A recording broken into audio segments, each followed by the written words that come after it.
میں پچھلے 1 گھنٹے سے بیٹھا ٹرین کا انتظار کر رہا تھا کیونکہ اب میں اپنی زندگی سے تنگ آ چکا تھا۔ یہ غربت کی زندگی میں اب اور نہ جی سکتا تھا۔ اسی غربت کی وجہ سے میری دنیا ہی اجڑ چکی تھی۔ نہ میرا کوئی دوست رہا اور نہ ہی کوئی رشتہ دار، یہاں تک کہ رضیہ پھپھو نے مہرو کے ساتھ میرا رشتہ بھی ختم کر دیا۔ اب تک تو میں ہر چیز برداشت کرتا آ رہا تھا، مگر اب اتنا بڑا صدمہ میں سہ نہ سکا اور ریلوے اسٹیشن چلا آیا۔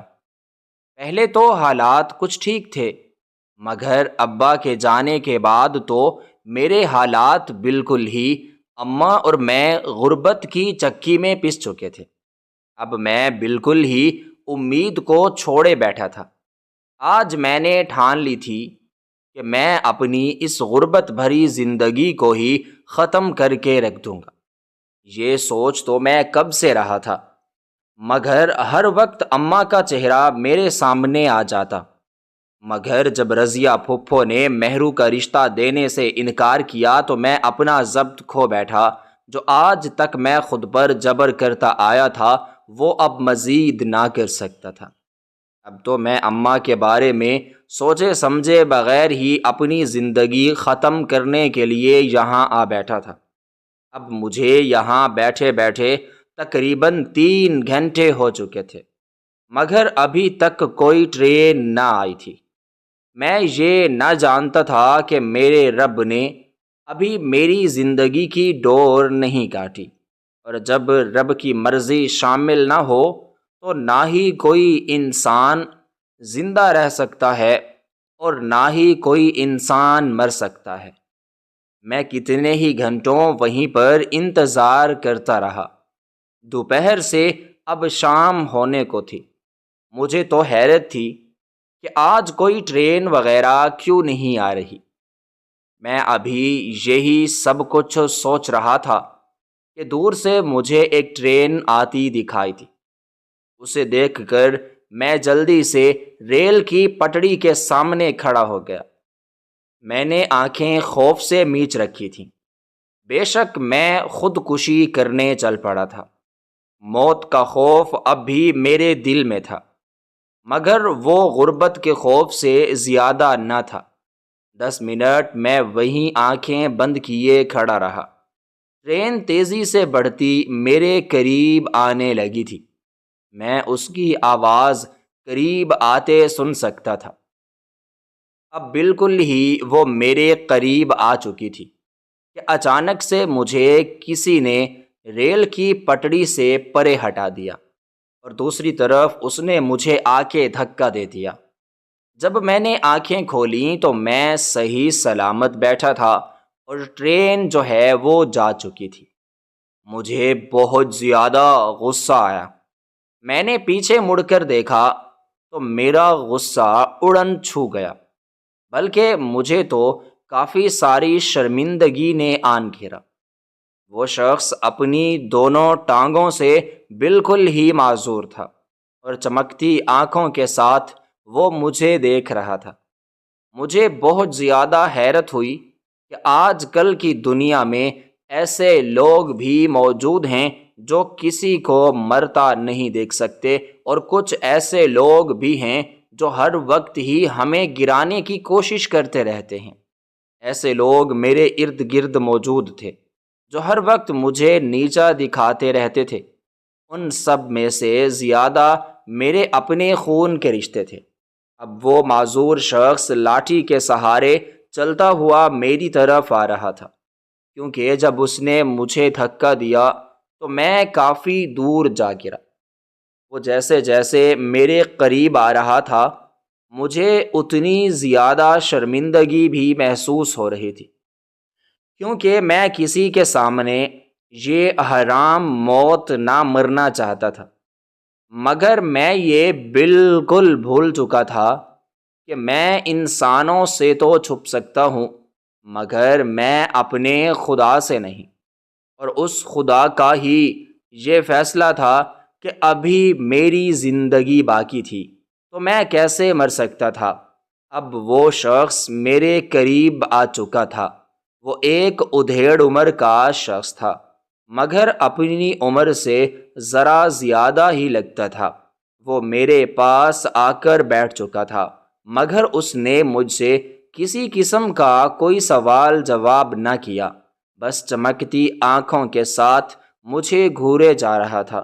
شاید مجھ سے کہنا چاہتا ہو کہ میں نے اتنا بڑا قدم کیوں اٹھایا، مگر مجھ میں ہمت نہ تھی کہ میں خود سے ہی اسے اپنی داستان سناؤں۔ میں بھی خاموشی سے بیٹھا رہا۔ بھائی کون ہو تم اور کیوں اپنی جان لینے پر تلے ہوئے ہو؟ کیا تم نہیں جانتے کہ خدا نے خودکشی کو حرام ٹھہرایا ہے اور خدا کا حکم ہے کہ اس کے بندے اس کی حرام چیزوں کو حرام اور حلال چیزوں کو حلال ٹھہرائیں؟ تم تو مجھے کافی سلجھے ہوئے، سمجھدار اور پڑھے لکھے لگتے ہو، تو پھر اتنا بڑا قدم کیسے اٹھایا؟ وہ اب بڑے پیار سے، محبت سے مجھ سے مخاطب ہوا تھا۔ اس کے لہجے سے شیرنی ٹپک رہی تھی۔ مجھ سے آج تک کسی نے اتنے پیار سے، محبت سے بات بالکل بھی نہ کی تھی، یہاں تک کہ میرے اپنے ابا جان نے بھی۔ اس کی باتوں کو سن کر میری آنکھوں سے بھل بھل آنسو بہنے لگے۔ مجھ میں اپنی کہانی سنانے کی بالکل بھی ہمت موجود نہ تھی، مگر وہ شخص سوالیہ نظروں کے ساتھ میری طرف دیکھے جا رہا تھا، جیسے وہ میرے جواب کا منتظر ہو۔ تو مجھے بھی ہمت کرنی ہی پڑی۔ میں نے بھی اسے اپنی زندگی کی ساری داستان سنا دی، شروع سے لے کر آج تک۔ میری ساری داستان سننے کے بعد وہ افسوس سے میری طرف دیکھنے لگا تھا۔ میرے ساتھ مل کر کام کرو گے؟ مجھے اس کی بات پر حیرت ہوئی تھی کہ ایک انجان شخص پہلی مرتبہ ملنے پر ہی مجھے اتنی بڑی آفر کیسے کر سکتا ہے؟ مگر میں اب بے روزگاری سے تنگ آ چکا تھا، اس لیے بغیر سوچے بغیر سمجھے ہی اس کی بات مان لی۔ میں تو یہ تک بھی نہ جانتا تھا کہ وہ آخر کام کیا کرتا ہے، مگر میں نے ٹھان لی تھی کہ یہ جو بھی کام مجھ سے کہے گا میں وہ کام دل لگا کر کروں گا۔ اس نے مجھے اپنا نمبر اور اس نے مجھے اپنا پتہ بھی دیا اور مجھ سے کہا کہ صبح 5 بجے میں اس کے گھر پر پہنچ جاؤں، اس کے بعد ہی وہ مجھے کام کاج کرنے کے لیے لے جائے گا۔ اب بھی اس نے مجھے کام نہ بتایا اور میں نے بھی نہ پوچھا، کیونکہ ایک دن کی ہی تو بات تھی، اتنا صبر تو میں کر ہی سکتا تھا۔ میں خوشی خوشی گھر لوٹ آیا۔ جب گھر آیا تو اماں نماز پڑھ رہی تھی۔ جیسے ہی سلام پھیرا تو مجھ سے کہنے لگی کہ منیر تم کہاں گئے تھے؟ میں کب سے تمہارا انتظار کر رہی ہوں۔ میں نے تمہارے لیے روٹی بھی بنا دی تھی، مگر تم نہ آئے تو میں نماز پڑھنے لگی، کیونکہ آج تک میں نے تمہارے بغیر کبھی بھی کھانا نہ کھایا، تو آج کیسے کھا سکتی تھی؟ اماں کی باتوں کو سن کر میری آنکھیں مکمل طور پر نم ہو گئیں، مگر میں نے ان سے چھپا لی، کیونکہ میں انہیں پریشان بالکل بھی نہ کرنا چاہتا تھا۔ مجھے خود سے ہی شرمندگی محسوس ہونے لگی تھی کہ میں تو اپنی ماں کو چھوڑ کر جانے والا تھا اور یہاں پر میری ماں کھانے پر میرا انتظار کیے جا رہی تھی۔ اگر وہ مہربان شخص میری جان کو نہ بچاتا تو اماں کا کیا ہوتا سوچو۔ یہی سوچ سوچ کر مجھے ہول اٹھ رہے تھے۔ اماں، میں ایک دوست کی طرف گیا تھا، اسی لیے ہی مجھے آنے میں کچھ دیری ہو گئی۔ یہ کہتے ہوئے میں جلدی سے اپنے کمرے کے اندر آ گیا، کیونکہ اب میں اپنے آنسوؤں کے آگے اور بن نہ باندھ سکتا تھا۔ اگر میں تھوڑی دیر بھی وہاں رکتا تو اماں کا چہرہ دیکھنے کی وجہ سے میری آنکھیں چھلک پڑتی۔ اب میں اپنے بستر پر بیٹھا گھٹنوں میں سر دیے پھوٹ پھوٹ کر رو دیا۔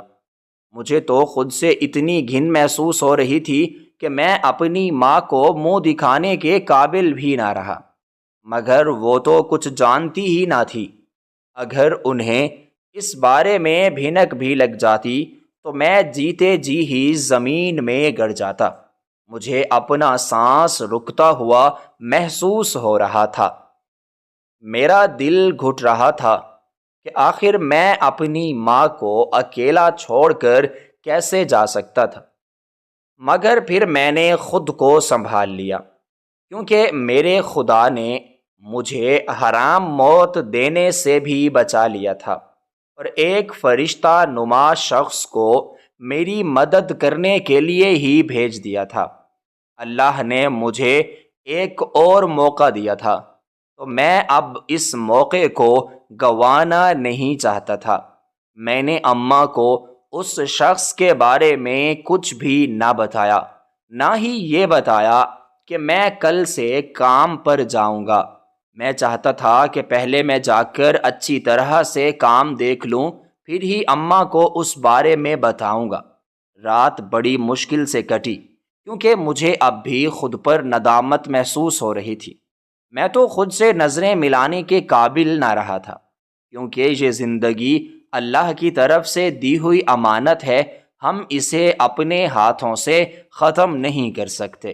وقت گزرنے کے ساتھ ساتھ میں نے خود کو سنبھال لیا تھا، اور پتہ نہیں کب مجھ پر نیند کی دیوی مہربان ہوئی، اور جب میری آنکھ کھلی تو صبح کی اذانیں ہو رہی تھیں۔ میں جلدی سے اٹھ کر وضو کیا اور پھر میں مسجد کی طرف چل دیا، کیونکہ نماز کی ادائیگی کرنے کے بعد مجھے اس شخص کے بتائے ہوئے پتے پر جانا تھا۔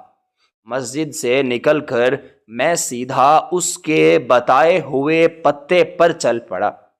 مجھے وہاں پر جاتے جاتے کافی سارا وقت بھی لگ گیا، کیونکہ اس مہربان شخص کا گھر ہمارے گھر سے کافی دوری پر تھا۔ اس کا گھر تو وہیں ریلوے اسٹیشن کے آس پاس تھا۔ میں اب تیز قدموں کے ساتھ اپنی منزل کی طرف روانہ تھا، کیونکہ 5 ہی ہو چکے تھے۔ اگر میں کام کے پہلے دن ہی دیر سے پہنچتا تو وہ میرے بارے میں کیا سوچتا۔ تقریباً 5:10 پر میں اس کے گھر کے باہر پہنچ چکا تھا۔ وہ بھی دروازے پر کھڑا میرا انتظار کر رہا تھا۔ مجھے دیکھ کر اس کے چہرے پر ایک دھیمی سی مسکراہٹ پھیل گئی۔ اس کے چہرے پر ایک عجیب سا نور تھا۔ مجھے وہ شخص کوئی خاص معلوم ہوتا تھا۔ پھر اس نے مجھے اپنے پیچھے چلنے کا اشارہ بھی کیا۔ میں بھی اس کے پیچھے پیچھے چل پڑا، مگر جب ہم اپنی منزل پر پہنچے تو میں دیکھ کر حیران اور پریشان رہ گیا۔ وہ ایک سبزی منڈی تھی۔ مجھے بالکل بھی اس بات کا یہ خیال نہ آیا کہ وہ مجھے یہاں لے آئے گا۔ ہر طرف گلی سڑی سبزیاں پڑی ہوئی تھیں۔ انہیں دیکھ کر تو میرا دماغ ہی مکمل طور پر خراب ہو گیا۔ میرا دل چاہ رہا تھا کہ میں واپس لوٹ جاؤں، مگر میری جیب مجھے واپس جانے کی اجازت نہ دیتی۔ مجھے تو بس کام کرنا تھا، چاہے جو بھی ہو۔ میں اب بھی اس کے پیچھے پیچھے چل رہا تھا۔ اب ہم منڈی کے اندر داخل ہو چکے تھے۔ چلتے چلتے ہم منڈی کے بالکل درمیان میں آ چکے تھے۔ اب وہ شخص ایک دکان کے اندر داخل ہو رہا تھا۔ وہاں پر ایک 15-14 سال کا لڑکا پہلے سے ہی موجود تھا۔ ہمیں دیکھ کر وہ سلام کرنے لگا اور اٹھ کھڑا ہوا۔ عابد نے مجھے بتایا کہ یہ اس کی اپنی دکان ہے اور وہ یہیں پر بیٹھ کر سبزیاں فروخت کرتا ہے۔ اس نے مجھے بھی کام کاج کرنے پر رکھ لیا۔ اب ہم 2 لوگ اس کے پاس کام کاج کرنے لگے تھے، ایک وہ لڑکا اور دوسرا میں۔ اس نے مجھے بڑے پیار سے، بڑی محبت سے سارے کام کو سمجھایا تھا۔ مجھے یہ کام کچھ خاص پسند نہ آیا تھا۔ ہر طرف گلی سڑی سبزیاں پڑی تھیں، مگر ہمارا یہی کام تھا کہ جب سبزیوں کی گاڑی لوڈ ہو کر آتی تو ہم وہ سبزیاں گاڑی سے نیچے اتارتے اور لا کر دکان پر رکھ دیتے، اور پھر ایک ایک کر کے تمام تر سبزیوں کو تھیلے میں سے نکالتے اور ان میں سے صاف اور پھر گلی سڑی سبزیوں کو علیحدہ کرتے، کیونکہ گلی سڑی سبزیاں مہنگے داموں پر بکتی اور صاف سبزیاں اور داموں پر۔ گلی سڑی سبزیاں دیکھ کر میرے دل کو کچھ عجیب سا ہو رہا تھا، کیونکہ آج تک میں نے ایسا کوئی کام نہ کیا تھا، بلکہ ابا کے جانے سے پہلے تو میں کوئی کام ہی نہ کرتا تھا۔ سارا دن میں نے بڑی مشکلوں سے کاٹا تھا۔ رہ رہ کر مجھے اپنی اماں کا خیال آتا، کیونکہ میں انہیں بغیر بتائے ہی یہاں پر آ گیا تھا۔ اب تقریباً شام ہو چکی تھی۔ عابد نے مجھے اپنے پاس بلایا اور جیب سے کچھ پیسے نکال کر میرے ہاتھ میں اس نے تھما دیے۔ یہ میری پہلی محنت کی مزدوری تھی جو میں نے اپنے بل بوتے پر حاصل کی تھی۔ پیسے لے کر میں فوراً ہی گھر کی طرف چل پڑا تھا۔ منیر بیٹا، اب اٹھ جاؤ، کتنی دیر سوتے رہو گے؟ اچانک سے مجھے اماں جان کی آواز آئی، مگر میں ان کی آواز پر نہ اٹھا، کیونکہ مجھے بہت زیادہ نیند آئی ہوئی تھی۔ منیر بیٹا اٹھ جاؤ، تمہارے ابا دکان پر جانے کے لیے بالکل تیار بیٹھے ہیں۔ وہ مجھے کب سے کہہ رہے ہیں کہ میں تمہیں اٹھا دوں، کیونکہ وہ چاہتے ہیں کہ آج سے تم ان کے ساتھ دکان پر بیٹھا کرو۔ ایک بار پھر سے اماں کی آواز میری سماعتوں سے ٹکرائی۔ دکان جانے کا سن کر تو مجھے اور بھی غصہ آ گیا، کیونکہ ابا پچھلے ایک ہفتے سے میرے پیچھے پڑے ہوئے تھے کہ میں بھی ان کے ساتھ دکان پر بیٹھوں، مگر مجھے دکان پر بیٹھنے میں کوئی دلچسپی ہرگز نہ تھی۔ میں تو کوئی اور کام کاج کرنا چاہتا تھا۔ میں ڈیٹھ بنا اپنے بستر پر سوتا رہا۔ اماں کی آوازیں اب بھی مجھے سنائی دے رہی تھیں، منیر اٹھ جاؤ ورنہ میں تمہارے اوپر پانی ڈال رہی ہوں۔ اچانک سے مجھے اماں کی آواز اونچی سنائی دی۔ میں نے رضائی سے منہ باہر نکال کر دیکھا تو اماں جان میرے سر پر کھڑی تھی، اور ان کے ہاتھ میں پانی کا ایک جگ بھی موجود تھا۔ میں تو ہڑبڑا کر اٹھ بیٹھا۔ اماں، یہ کیا کر رہی ہیں؟ اتنی سردی میں مجھ پر پانی کیوں گرا رہی ہیں؟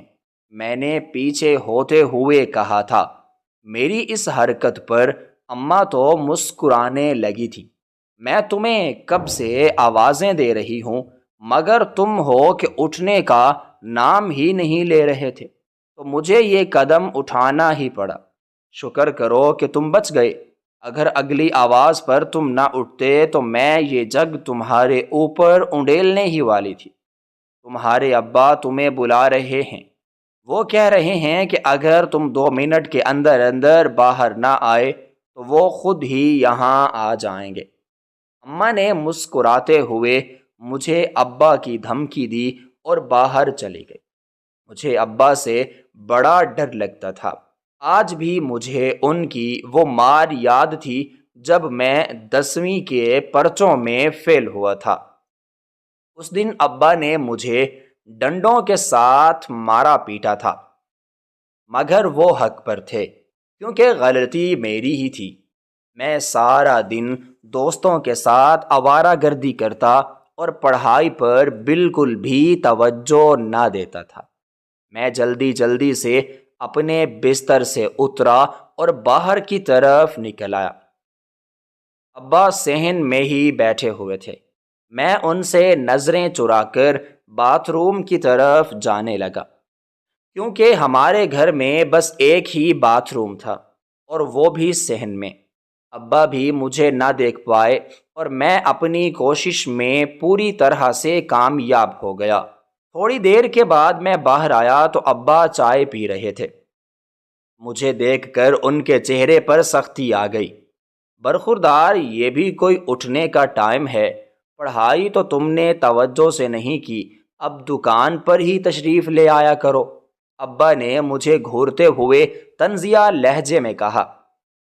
جی ابا، میں آپ کے ساتھ دکان پر ضرور بیٹھا کروں گا، لیکن مجھ سے یوں صبح صبح نہیں اٹھا جاتا۔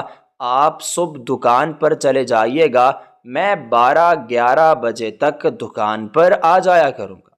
میں نے ڈرتے ڈرتے اپنے ابا جان سے اپنا مدعا بیان کر ہی دیا، کیونکہ مجھ سے جلدی صبح بالکل بھی نہ اٹھا جاتا تھا، میں جتنی مرضی کوشش کر لیتا۔ واہ نواب صاحب واہ، بوڑھے باپ کو حکم دیا جا رہا ہے کہ وہ صبح جلدی اٹھ کر جا کر دکان کھولا کرے، مگر جوان بیٹا گھر میں چارپائیاں توڑتا رہے۔ ابا نے مجھ پر ایک اور طنز کیا تھا، مگر وہ بھی اپنی جگہ پر سچے ہی تھے۔ میں ایسے ہی کام چور تھا، کیونکہ آج تک تو میں پڑھائی کے بہانے کوئی کام ہی نہ کرتا اور اپنے کمرے میں گھسا ٹی وی دیکھتا رہتا، مگر اب جب پڑھائی سے بھی میری جان چھوٹ گئی تو ابا مجھے ایسے سکون سے گھر میں نہ بیٹھنے دیتے۔ میں خاموشی سے کچن کی طرف چل دیا تاکہ اماں سے ناشتے کا کہہ سکوں۔ ابا جاتے جاتے مجھے سخت تاکید کر گئے کہ تھوڑی دیر میں تم دکان پر پہنچو۔ میں منہ سے کچھ نہ بولا، بس اس بات میں نے اپنا سر ہلا دیا۔ اب ابا جا چکے تھے اور میں صحن میں چارپائی پر بیٹھا ناشتے کا انتظار کرنے لگا۔ تھوڑی دیر میں اماں میرا ناشتہ بنا کر لے آئیں۔ ابھی میں وہاں پر بیٹھا ناشتہ ہی کر رہا تھا کہ مجھے میرے دوست کا فون آ گیا۔ وہ مجھے اسٹیڈیم پر بلا رہے تھے، کیونکہ آج ہمارا بہت بڑا میچ تھا جو میں بھول ہی چکا تھا۔ میں نے ناشتہ وہیں پر ادھورا چھوڑ دیا اور جلدی سے بائک نکال کر اسٹیڈیم کی طرف میں نکل پڑا۔ اماں مجھے پیچھے سے آوازیں کستی دیتی رہ گئیں، مگر میں نے ان کی ایک نہ سنی، کیونکہ مجھے کرکٹ سے جنون کی حد تک لگاؤ تھا۔ میں سارا دن اسٹیڈیم میں ہی رہا۔ یہ بات تو میرے ذہن سے ہی نکل گئی کہ میں نے ابا سے دکان پر آنے کا وعدہ کیا تھا۔ جب میں شام کو گھر آیا تو ابا آگ بگولا ہوئے بیٹھے تھے۔ میں ابھی بائک کھڑی کر کے آ ہی رہا تھا کہ ابا اپنی جگہ سے اٹھے اور میری طرف آنے لگے۔ انہیں یوں آتا دیکھ کر اپنی طرف میں تو ڈر گیا اور اندر کی طرف جانے لگا، مگر انہوں نے مجھے وہیں پر روک لیا اور میرے منہ پر ایک زوردار تھپڑ رسید کیا۔ یہ روز روز تم نے کیا تماشا لگا رکھا ہے؟ میں پچھلے 1 مہینے سے دکان پر بیٹھنے کا کہہ رہا ہوں، مگر تم آئیں بائیں شائیں کر رہے ہو۔ مگر آج تم نے وعدہ کیا اور پھر بھی تم دکان تک نہ پہنچے۔ مگر میں ابا کی کسی بھی بات کو نہیں سن رہا تھا۔ میں تو اب بھی اپنے گال پر ہاتھ رکھے افسوس سے ان کی طرف دیکھ رہا تھا کہ وہ مجھ پر ہاتھ بھی اٹھا سکتے ہیں۔ میں نے انہیں کوئی جواب نہ دیا اور غصے سے اپنے کمرے کی طرف چلا آیا، مگر وہ بھی وہیں نہ رکے اور میرے پیچھے ہی چلے آئے۔ یہ کمرے میں چھپنے کا کیا مطلب ہے کہ تم مجھ سے بچ جاؤ گے؟ اب میں اور برداشت نہ کروں گا۔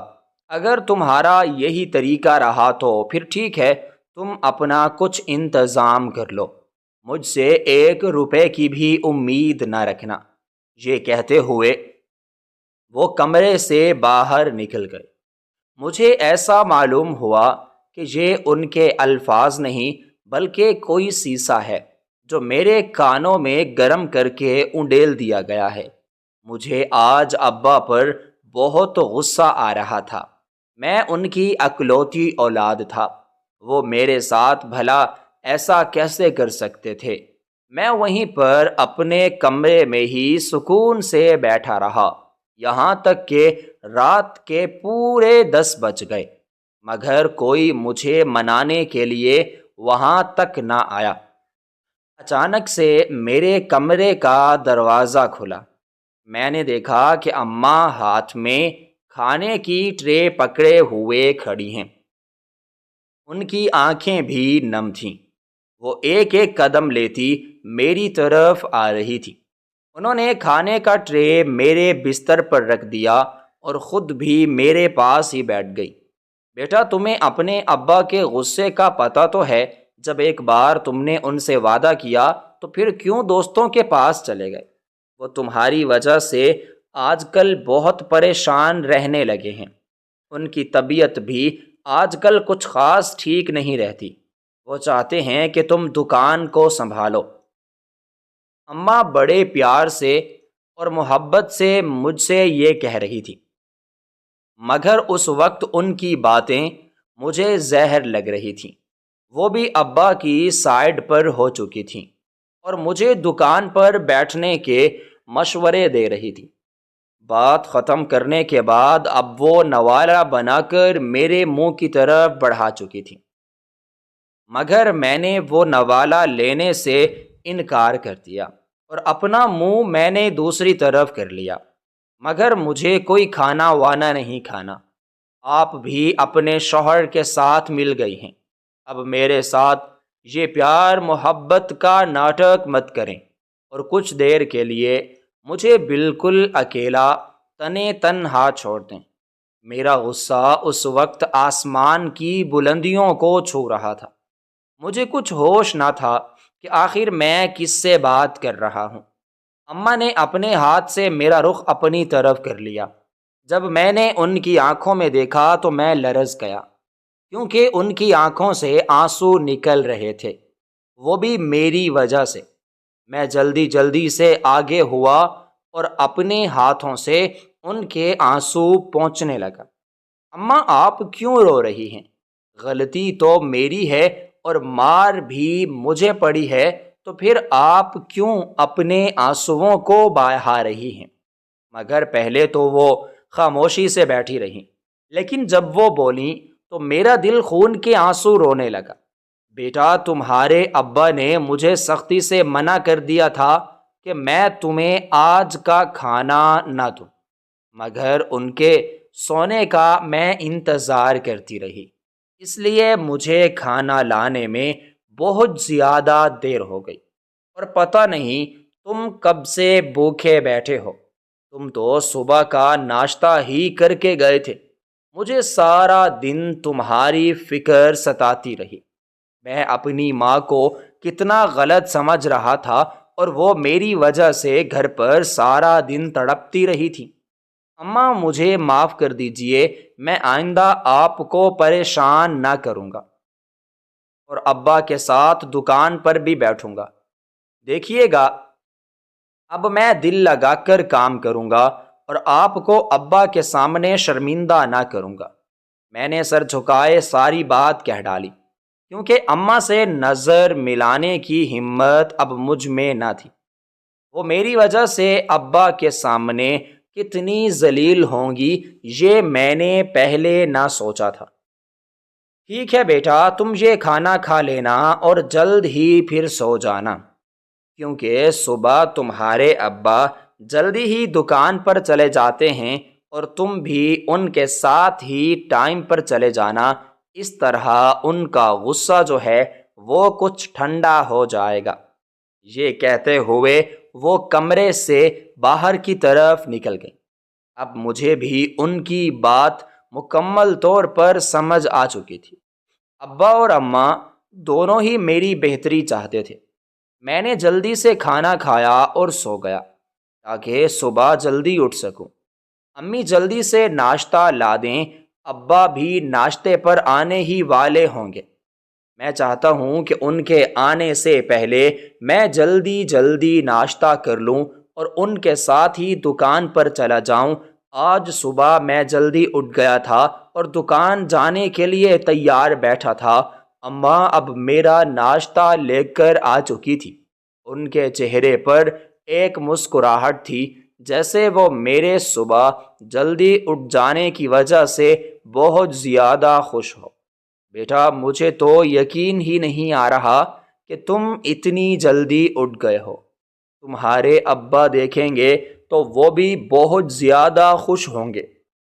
اماں میرے ساتھ پڑی چارپائی پر آ کر بیٹھ گئیں اور میں جلدی جلدی سے ناشتہ کرنے میں مصروف ہو گیا۔ میرے دل کو آج بہت زیادہ سکون بھی ملا تھا کہ والدین کی مرضی کے ساتھ اگر انسان ہر کام کرے تو اس کی زندگی جو ہے بہت آسان ہو جاتی ہے۔ تھوڑی دیر میں ابا جان بھی وہاں پر آ گئے۔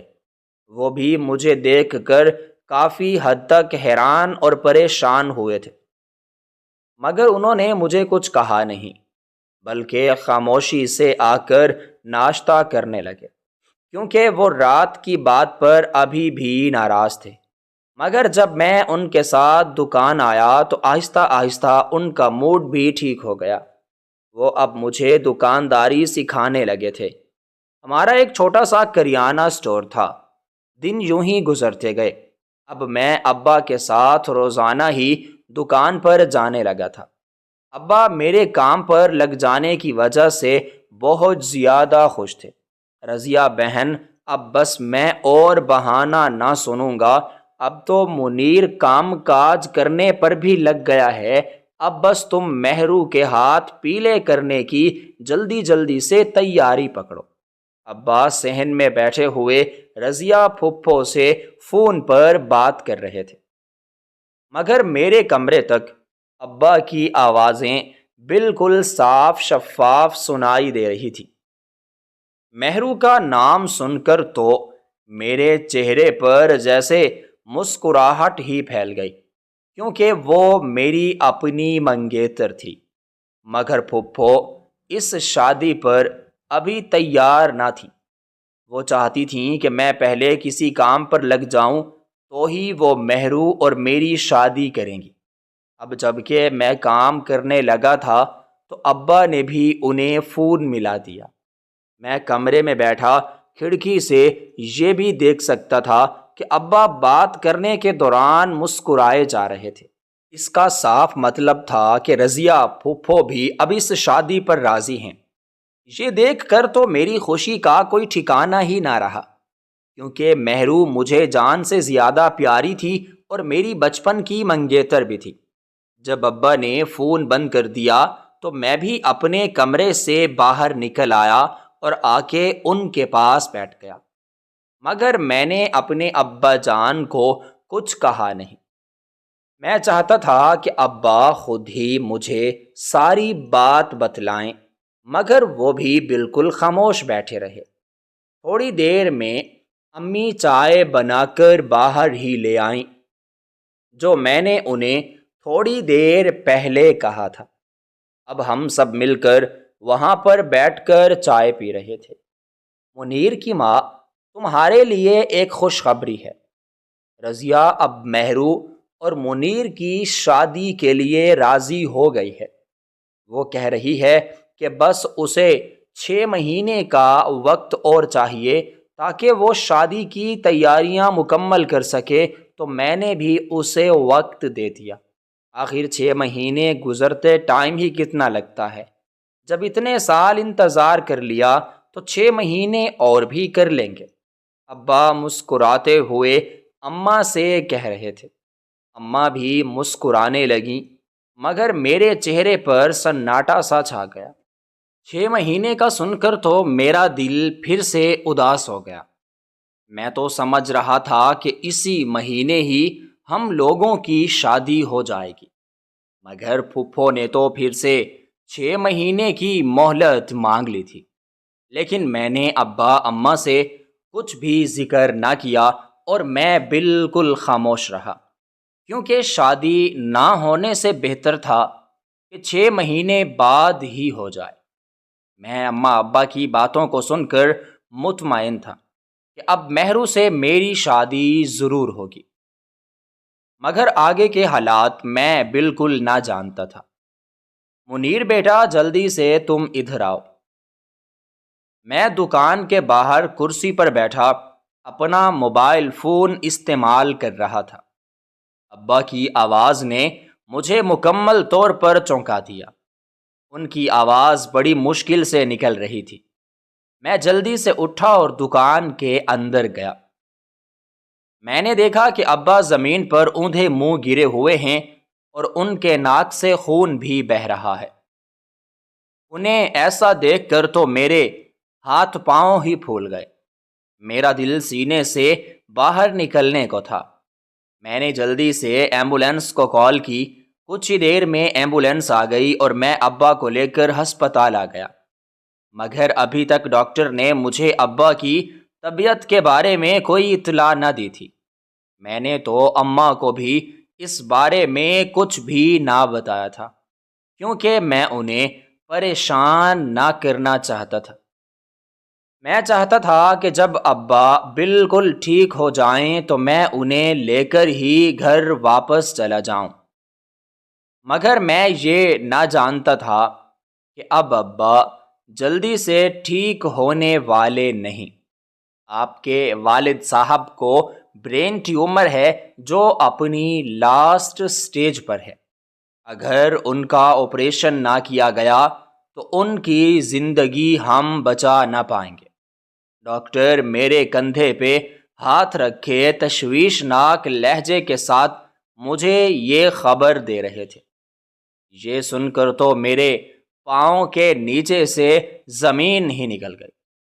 ابا ہر وقت سر درد کی شکایت کرتے رہتے تھے، مگر آج تک ہم نے ان کی اس بات کو سیریس نہ لیا، مگر آج تو میرے سر پر آسمان ہی گر گیا۔ وہ اتنی بڑی بیماری سے چبھ رہے تھے جو ہمیں خبر ہی نہ تھی، مگر جب ڈاکٹر نے بتایا کہ ٹیومر اب پھٹنے کے قریب ہے تو میرا دماغ سائیں سائیں کرنے لگا، کیونکہ ڈاکٹر نے جس آپریشن کا بتایا تھا اس کے لیے تقریباً 6 سے 7 لاکھ کی ضرورت تھی، جو میرے پاس تو بالکل بھی نہ تھے۔ میرا دماغ پھٹتا ہوا محسوس ہو رہا تھا۔ ڈاکٹر تو چلا گیا اور میں وہیں کوریڈور میں بینچ پر اپنا سر پکڑے بیٹھا رہا۔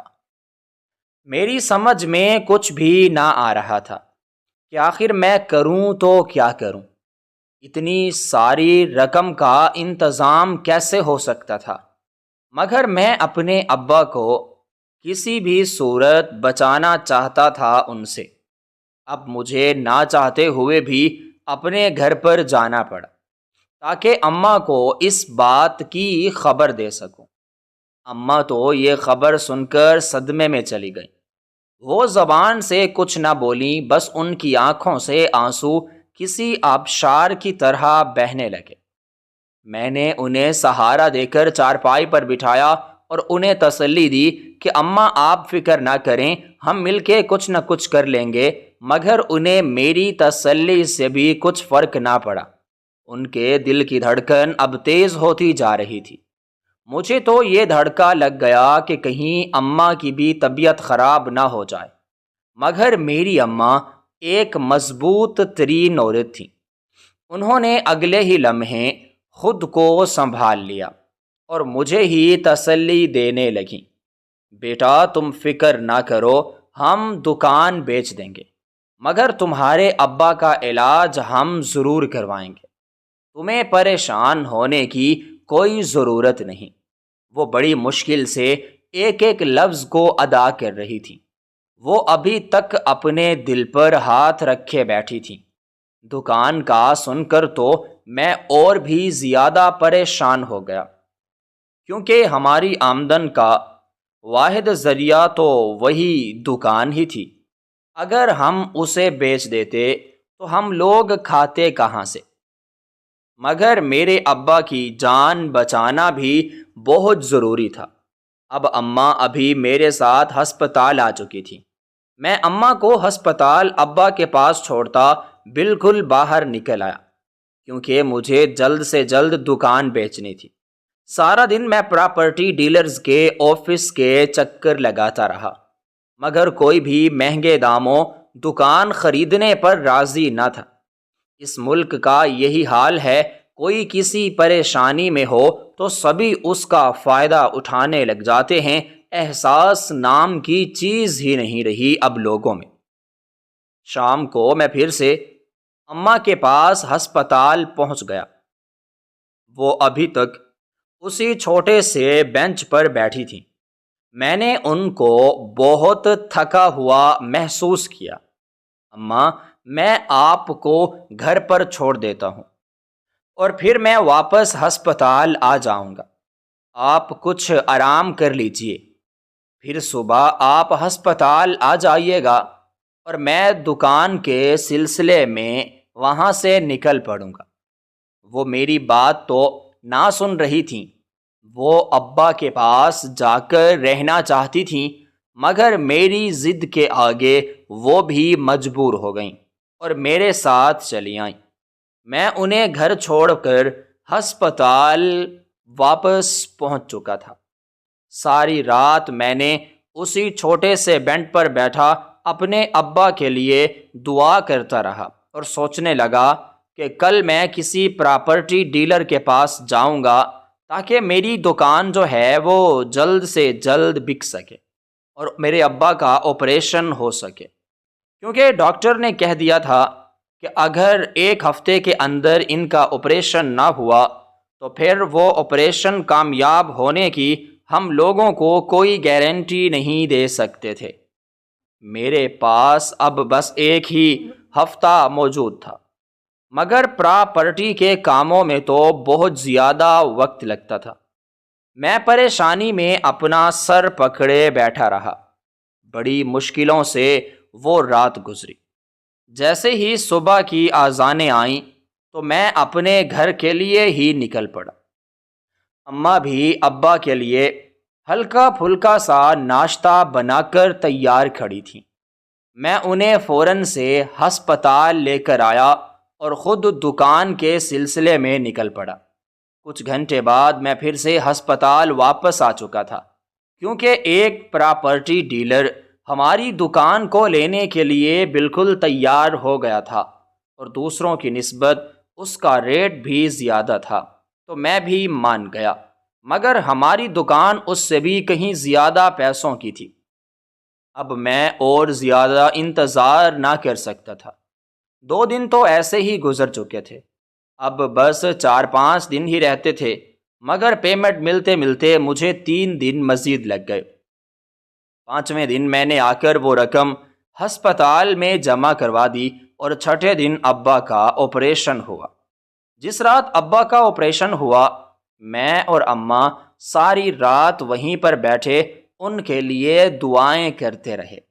رات کے تیسرے پہر ہماری آنکھ لگ گئی اور ہم دیوار کے ساتھ اپنا سر ٹکائے آنکھیں موندے بینچ پر ہی آ کر بیٹھ گئے۔ اچانک سے ایک آواز ہم پر چونک گئی۔ وہ کوئی اور نہیں بلکہ وہ ڈاکٹر صاحب ہی تھے۔ ان کے چہرے پر پریشانی کے آثار نمایاں تھے۔ آئی ایم سوری بیٹا، ہم تمہارے والد کو زندہ بچا نہ سکے، ان کا آپریشن تو ہو گیا مگر پھر بھی ہم ان کی جان نہ بچا سکے۔ وہ میرے کندھے پہ ہاتھ رکھ کے مجھے ابا کے اس دنیا سے چلے جانے کی خبر دے رہے تھے، مگر میرا دماغ تو صحیح کر رہا تھا۔ ابا کی موت کی خبر سننے کے علاوہ میں اور کچھ سن ہی نہ سکا۔ وہ اب وہیں پر کھڑے مجھے تسلی دے رہے تھے، مگر میرا دماغ اب سن ہو چکا تھا۔ ایسا معلوم ہوتا کہ میرے جسم میں خون ہی موجود نہیں بلکہ سارا کا سارا خون نچوڑ لیا گیا ہے۔ اب وہ وہاں سے جا چکے تھے۔ اماں زمین پر بیٹھیں دھاڑیں مارتی ہوئی رو رہی تھی۔ اماں کو یوں روتا دیکھ کر میں بھی ان کے پاس زمین پر بیٹھ گیا۔ مجھ میں ہمت نام کی کوئی چیز نہ تھی کہ میں انہیں تسلی دے سکتا، مگر میں ان کا واحد سہارا تھا اور میں نے ہی ان کو سنبھالنا تھا۔ کچھ ہی دیر تو ہم وہیں پر بیٹھے رہے، کیونکہ ہاسپٹل کی فارمیلٹیز پوری ہونے میں ابھی کچھ وقت باقی تھا۔ 2 گھنٹے کے بعد ہمیں ابا جان کی میت دے دی گئی۔ میں نے بڑی مشکل سے اماں کو سہارا دے کر ابا کے پاس ایمبولینس میں بٹھایا تھا اور خود میں ان کے پیچھے پیچھے بائک پر آنے لگا، مگر جب میں نے دیکھا کہ ایمبولینس اب مجھ سے بہت زیادہ دور ہو گئی ہے تو میں نے اپنا رخ دوسری طرف کر لیا، کیونکہ میں گھر نہ جانا چاہتا تھا۔ میرے پاس اس وقت ایک پھوٹی کوڑی بھی نہ تھی۔ جتنے پیسے تھے وہ ابا کے آپریشن میں لگ گئے۔ میں سیدھا ورک شاپ پر گیا اور وہاں پر جا کر میں نے اپنی بائک بیچ دی، کیونکہ مجھے ابا کے کفن دفن کا انتظام بھی کروانا تھا۔ پیسے لے کر میں رکشے پہ بیٹھ کے سیدھا گھر آ گیا۔ اماں کو بھی پہنچے ابھی کچھ ہی وقت ہوا تھا۔ سارے محلے والے بھی وہاں پر اکٹھے ہو چکے تھے۔ وقت کا کچھ پتہ ہی نہ چلا اور ابا ہم سے جدا ہو کر رہ گئے۔ آج ابا کو گئے ہوئے اس دنیا سے پورا ایک ہفتہ گزر چکا تھا، مگر ہم لوگوں کو ایسا معلوم ہوتا کہ وہ ابھی کسی کمرے سے باہر نکلیں گے اور آ کر مجھے ڈانٹنے لگیں گے کہ یہ صرف میرا خیال ہی رہ گیا تھا، کیونکہ حقیقت تو اس کے برعکس ہی تھی۔ اب میرے پاس نہ ہی کوئی روزگار تھا اور نہ ہی اب میرے پاس کوئی سواری تھی۔ میں یوں ہی گھر میں نہ بیٹھ سکتا تھا۔ مجھے اماں کا اور اپنا پیٹ پالنا تھا۔ میں محنت مزدوری کے لیے باہر نکلا، مگر مجھے کسی نے بھی کام نہ دیا۔ سارا دن میں باہر رہتا مگر کوئی کام نہ ملتا۔ اب ابا کو گئے ہوئے مہینہ ہو چکا تھا۔ ہمارے پاس تھوڑی بہت جو جمع پونجی تھی وہ بھی ختم ہو چکی تھی۔ اب ہمارے گھر فاقے ہونے لگے تھے، مگر ایک دن تو ہم پر ایک اور پہاڑ ٹوٹ پڑا۔ رضیہ پھپھو کا اماں کو فون آیا۔ انہوں نے مہرو کے رشتے کے لیے ہم سے انکار کر دیا تھا، کیونکہ وہ کسی بے روزگار کو اپنی بیٹی کا ہاتھ نہیں دے سکتی تھی۔ اس دن میں اپنی زندگی میں پہلی بار بہت زیادہ رویا تھا، کیونکہ مہرو مجھے دل سے بہت زیادہ پیاری تھی۔ میں اسے کسی صورت بھی چھوڑنا نہیں چاہتا تھا، مگر میں اب کچھ بھی کرنے کے قابل نہ رہا تھا۔ میرا دل ہر وقت مجھے خودکشی کرنے پر اکساتا رہتا، مگر اماں کا چہرہ میری آنکھوں کے سامنے آ جاتا، مگر مجھے ابا کی باتیں یاد آتیں۔ وہ ہر وقت مجھ سے کہتے کہ منیر بیٹا کوئی کام دھندا سیکھ لو، مگر میں نے ان کی بات نہ مانی اور آج مجھے یہ دن دیکھنا پڑا۔ اگر میں کوئی ہنر سیکھ لیتا تو آج ہمیں فاقے نہ کرنے پڑتے، مگر وقت ہاتھ سے نکل چکا تھا۔ گیا وقت پھر ہاتھ نہیں آتا اور لوگ ہاتھ ہی ملتے رہ جاتے ہیں۔ میرے ساتھ بھی کچھ ایسا ہی ہوا۔ میں تو کچھ بھی کرنے کے قابل نہ تھا، نہ ہی میرے پاس کوئی ڈگری تھی اور نہ ہی میرے پاس کوئی ہنر تھا۔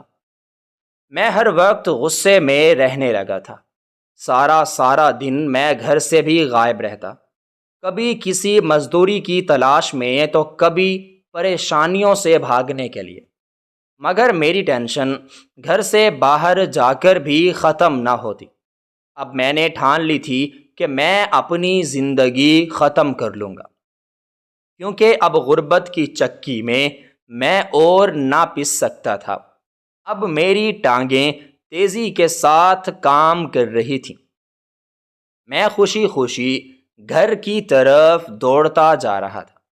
صبح کے مقابلے میں مجھے گھر پہنچنے میں کم وقت لگا۔ جیسے ہی میں دروازے کے اندر داخل ہوا تو اماں پریشانی کے عالم میں صحن میں پڑی چارپائی پر بیٹھی ہوئی تھیں۔ مجھے دیکھ کر جلدی سے وہ اٹھ کر آئیں اور آ کر میرے گلے سے لگ گئیں۔ منیر تم کہاں گئے تھے؟ تم صبح کے گئے اب لوٹ کے آ رہے ہو، تمہیں اپنی ماں کا کوئی خیال ہے بھی یا نہیں؟ یہ دیکھ کر تو میں حیران ہی رہ گیا کہ اماں کی آنکھوں سے آنسو نکل پڑے تھے۔ مجھے اپنی غلطی کا پورا احساس ہو گیا تھا۔ مجھے چاہیے تھا کہ میں اماں جان کو بتا کر جاتا، مگر اب تو مجھ سے بہت بڑی غلطی ہو چکی تھی۔ میں نے اماں کی بات کا کوئی جواب نہ دیا اور سیدھا جیب میں نے ہاتھ ڈال دیا۔ جب میں نے ہاتھ باہر نکالا تو میرے ہاتھ میں پیسے دیکھ کر اماں حیرت سے میری طرف دیکھ رہی تھی۔ شاید وہ مجھ سے پوچھنا چاہتی ہوں کہ میرے پاس اتنے سارے پیسے آخر کہاں سے آ گئے، کیونکہ ان کی نظر میں میں کوئی کام ہی نہ کرتا تھا۔ پھر میں نے اپنی اماں جان کو ساری کی ساری داستان سنائی کہ مجھے ایک مہربان شخص نے اپنے پاس کام کرنے کے لیے رکھ لیا ہے، مگر میں خودکشی والی بات چھپا گیا، کیونکہ اگر میں اماں کو وہ بات بتاتا تو پتہ نہیں وہ کتنی پریشان ہوتی، کیونکہ میں دیکھ چکا تھا کہ وہ میرے گھر نہ آنے پر اتنی زیادہ فکر مند ہیں تو میری خودکشی پر تو شاید مر ہی جاتی۔ میرے کام کی خبر سن کر اماں کے چہرے پر ایک مسکراہٹ پھیل گئی۔ وہ میرے سر کا بوسہ لیتے ہوئے مجھے دعائیں دینے لگی تھیں۔ میں بھی آج بہت زیادہ خوش تھا، کیونکہ زندگی میں پہلی بار کما کر اپنے گھر لایا تھا۔ اب میں نے ٹھان لی تھی کہ میں اتنی محنت کروں گا، اتنی مشقت کروں گا کہ اپنی اماں اور خود کو اس غربت سے آزاد کرا لوں گا، مگر مجھے اپنی منزل تک پہنچنے کے لیے بڑا وقت لگا۔ تقریباً 1 سال تو میں عابد بھائی کے پاس ہی کام کاج کرتا رہا، مگر آہستہ آہستہ میں نے پیسے جوڑ کر اسی منڈی میں ہی اپنی دکان لے لی، اور اب خود ہی میں سبزی بیچنے کا کام کاج شروع کرنے لگا۔ میری اس ترقی پر میری ماں بہت زیادہ خوش تھی۔ اب رضیہ پھوپھو بھی ہمارے گھر کے چکر لگانے لگی تھیں، مگر میں نے اپنی اماں کو سختی سے منع کر دیا تھا کہ اگر آپ نے اب مہرو کا رشتہ میرے لیے تقسیم کیا تو میں گھر چھوڑ کر ہی چلا جاؤں گا، کیونکہ اب مجھے اس رشتے سے نفرت ہو چکی تھی۔ ایسے رشتوں کا کیا کرنا جو برے وقت میں ساتھ ہی نہ دیں۔ آج بھی مجھے وہ لوگ یاد ہیں جب میں گلی میں نکلتا تو مجھ پر آوازیں کستے، کوئی غریب کہتا تو کوئی فقیر، مگر کوئی میری مدد کرنے کے لیے بھی آگے نہ آتا۔ اب جب میں کمانے لائق ہو گیا تھا تو سب لوگوں نے ہی اپنا رویہ مجھ سے بدل لیا تھا۔ وہ دوست جو میرا کبھی بھی مشکل وقت میں فون نہ اٹھاتے کہ کہیں میں ان سے کچھ پیسے ادھار نہ لے لوں، اب خود سے مجھے فون بھی کرنے لگے تھے، مگر میں اب ان کے فون نہ اٹھاتا، کیونکہ مجھے ان تمام لوگوں سے بہت زیادہ نفرت ہو چکی تھی جنہوں نے برے وقت میں میرا مذاق بنا کے رکھ دیا۔ اگر اس وقت بھی آ کر وہ لوگ میرا ساتھ دے دیتے تو میں خودکشی جیسے سنگین قدم نہ اٹھا پاتا۔ میں آج بھی عابد بھائی کو بہت زیادہ دعائیں دیتا ہوں۔ اگر اس دن وہ نہ آتے تو میں بھی حرام کی موت مر جاتا، اور میرے مرنے کے بعد میری ماں جیتے جی ہی مر جاتے۔ لوگ صحیح کہتے ہیں، غربت بڑی ظالم چیز ہے۔ اگر یہ پاس ہو تو کوئی بھی پاس نہیں رہتا، اور جب یہ دور ہو جائے تو سب قریب ہونے کی کوشش کرتے ہیں۔ آج میں اور اماں اپنے گھر میں خوشحالی کی زندگی کو بسر کر رہے ہیں۔ جب میرا کاروبار مزید پھیل گیا تو اماں نے خالہ سکینہ کی بیٹی سے میرا رشتہ طے کر دیا۔ مجھے بھی اس رشتے پر کسی قسم کا کوئی اعتراض نہ تھا، کیونکہ اب ایک وہی تھی جنہوں نے مشکل وقت میں ہمارا ساتھ دیا تھا۔ وہ اکثر اپنے گھر سے اماں اور میرے لیے کھانا بھی بنا کر لے آتی تھیں۔ آج بھی جب مجھے ابا کی بہت زیادہ یاد آتی ہے تو میری آنکھوں سے بھل بھل آنسو نکل پڑتے ہیں۔ اگر آج وہ یہاں ہوتے تو مجھے اتنا کامیاب دیکھ کر بہت زیادہ خوش ہوتے، مگر میں اب مطمئن تھا کہ آخر میں نے ان کا خواب پورا کر ہی دیا، کیونکہ وہ شروع سے ہی چاہتے تھے کہ میں اپنے بل بوتے پر کچھ کروں۔ آج مجھے سمجھ آ چکی تھی کہ والدین اپنی اولاد کے لیے جو بھی سوچتے ہیں اس میں کوئی نہ کوئی مصلحت چھپی ہوتی ہے۔